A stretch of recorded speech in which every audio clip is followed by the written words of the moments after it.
masuk ke materi kedua, yaitu menjelaskan dan menyebutkan nama-nama Allah. Anak-anak, ada yang tahu nggak? Ada berapa nama-nama Allah? Nama-nama tauhid. Nama-nama Allah dalam tauhid. Ada yang tahu nggak? Banyak. 99. Berapa? 4. Salah. Apa Bu? Bu ini Bu, lucu Bu. 3.000. 20. Salah. Ada Bu? 10. 40.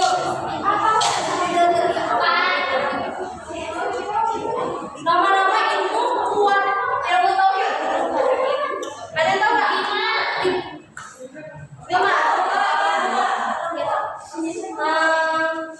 4. Apa Bu? Iya betul 4. Apa? Tidak. Salah. Salah. Oke. Jadi ilmu tauhid itu ada 4 ya anak-anak. Yang pertama ada 4 ini. Yang pertama ilmu usuluddin. Tuh kan? Yang kedua ilmu aqaid. Ya, aqaid. Yang ketiga Akidah. ilmu kalam. Yang keempat ilmu ilahiyah. Nah, ini ilmu tauhid ya. Jadi ilmu usuluddin itu berasal dari 2 kata. Yang pertama usul yang artinya pokok-pokok atau pangkal atau fondasi, sedangkan din itu sendiri yaitu agama. Jadi apabila kita kaitkan dengan ilmu usuluddin, yaitu adalah pokok-pokok atau fondasi-fondasi dalam pembelajaran agama. Selanjutnya ilmu aqaid. Ada yang tahu nggak ilmu aqaid itu apa? Nggak ada yang tahu ya? Ilmu tauhid. Jadi ilmu aqaid ini adalah ilmu tentang sebuah keyakinan kita terhadap Allah. Nah maksudnya adalah kita percaya atau enggak bahwa Allah itu ada, dan kita yakin bahwa Allah itu ada benarnya gitu ya. Nah selanjutnya ilmu kalam.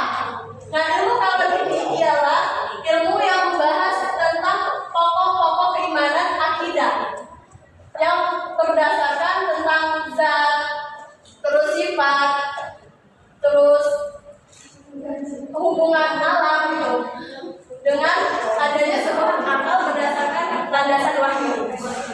Kemudian yang terakhir yaitu ilmu ilahiyah. Nah ilmu ilahiyah ini adalah ilmu sorry Kak. Jadi ilmu kalam ini mempelajari tentang pokok-pokok yang berlandasan tentang dalil naqli dan akli, yaitu ilmu Al-Quran dan hadis dan akal dan logika. Jadi ilmu ilahiyah itu adalah ilmu tentang ketuhanan atau keberadaan Allah secara mendalam. Kita juga yakin nih bahwa Allah itu ada nyatanya gitu, sama hal dengan ilmu aqaid ini tadi. Nah, samanya kalau aqaid ini ya keyakinan kita. Kalau ilahiyah ini apa ya? Ketuhanan kita terhadap ada apa enggaknya si Allah itu dalam diri kita. Paham kan? Nah, selanjutnya kita masuk ke tujuan pembelajaran yang ketiga, yaitu macam-macam tauhid.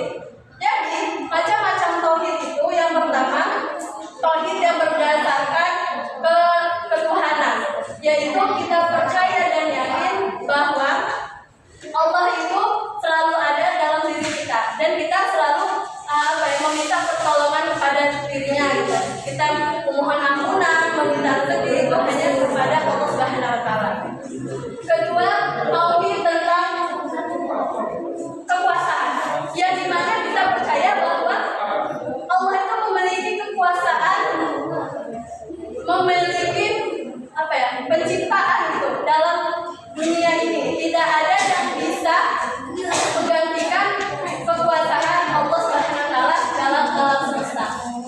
Kemudian tauhid yang berdasarkan tentang pemeliharaan, yang dimana kita yakin dan percaya bahwa Allah itu sang pemilik atau sang pencipta alam semesta. Itu tadi sudah, ini sudah, kita masuk ke ruang lingkup. Jadi ruang lingkup yang ada dalam ilmu tauhid itu ada 3. Yang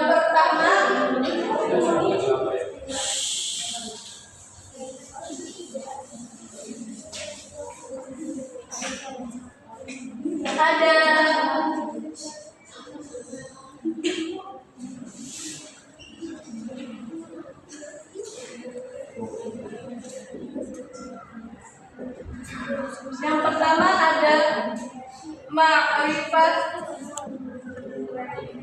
al-mabda. Yang kedua ma'rifat al-wasifah. Yang ketiga ma'rifat al-mabda. Jadi ruang lingkup dalam tauhid itu ada 3 ya. Yang pertama ma'rifat al-mabda, ma'rifat al-wasifah, ma'rifat al-ma'ad. Nah, maksud dari penjelasan ini, kalau ma'rifat al-mabda itu adalah apa ya? Kepercayaan dan keyakinan kita bahwa Allah itu adalah sang pemilik dan sang pencipta yang ada alam di muka bumi ini secara mutlak adanya. Kemudian yang kedua yaitu ma'rifat al-wasifah. Kita percaya dan yakin bahwa Nabi dan Rasul itu utusan yang diberikan oleh Allah untuk kita. Yang ketiga ma'rifat al-mabda, yaitu percaya dan yakin bahwa setelah adanya dunia ini pasti ada akhirat atau sebuah kematian. Inilah perbedaan dari ma'rifat al-mabda, wasifah dan al-ma'ad. Nah, selanjutnya kita mencapai ke hikmah dan manfaat yang bisa kita dapatkan dalam bertauhid. Hikmah.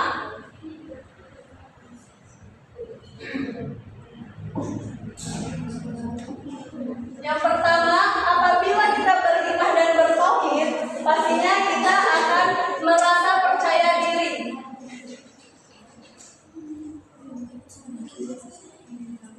Merasa optimis.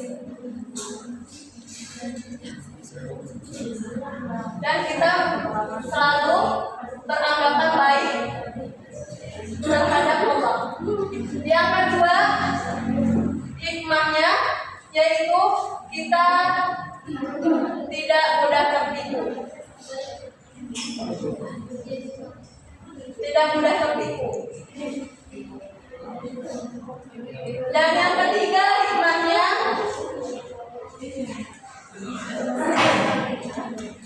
apabila seseorang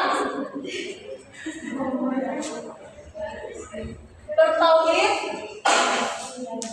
dia diberikan rezeki atau harta yang melimpah, dia akan merasa cukup gitu, merasa bersyukur atas kerezekian, atas harta yang diberikan Allah kepada kita. Bahkan dia memanfaatkan fasilitas-fasilitas tersebut dengan baik, yaitu contohnya kayak memberikan rezeki pada anak yatim gitu.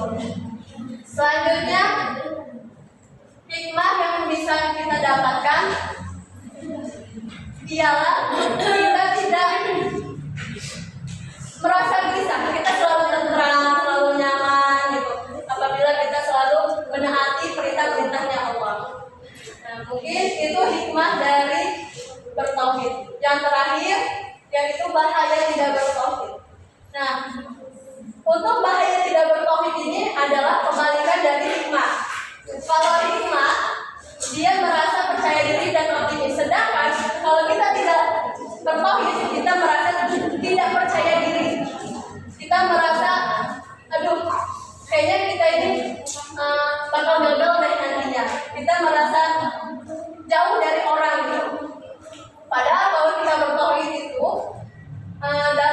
ini kita mampu. Gitu.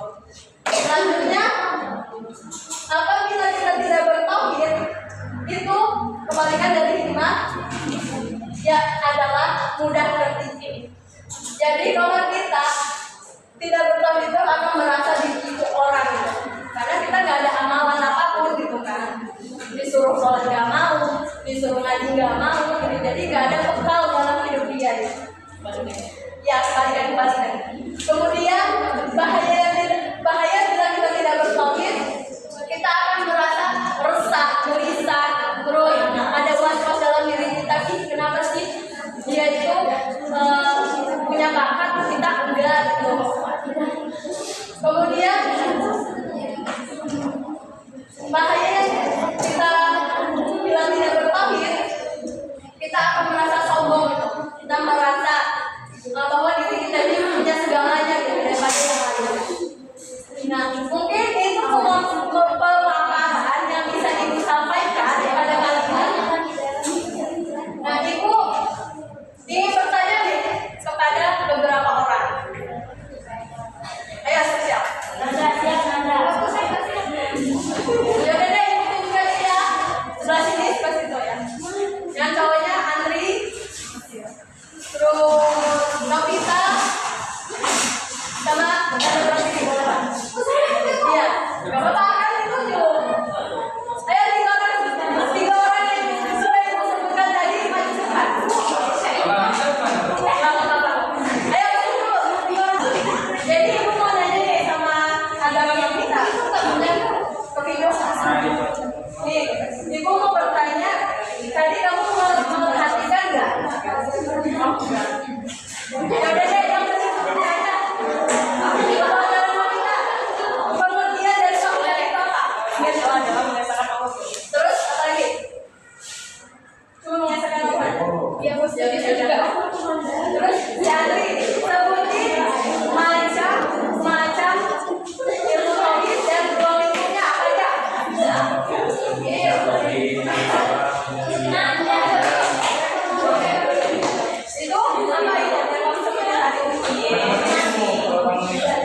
Apa ilmunya?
ada Tuhan selain Allah dan kita tidak boleh menyembah hal-hal yang berhala atau beri berdukun apa kayak kelahiran kita harus berdukun padahal masih ada sistem yang lainnya itu tidak boleh ya anak-anak. Mungkin itu saja materi yang bisa ibu sampaikan kepada kalian. Kalian senang nggak? Semoga dengan apa yang ibu sampaikan bisa bermanfaat untuk kalian. Mari kita tutup dengan kafaratul majlis.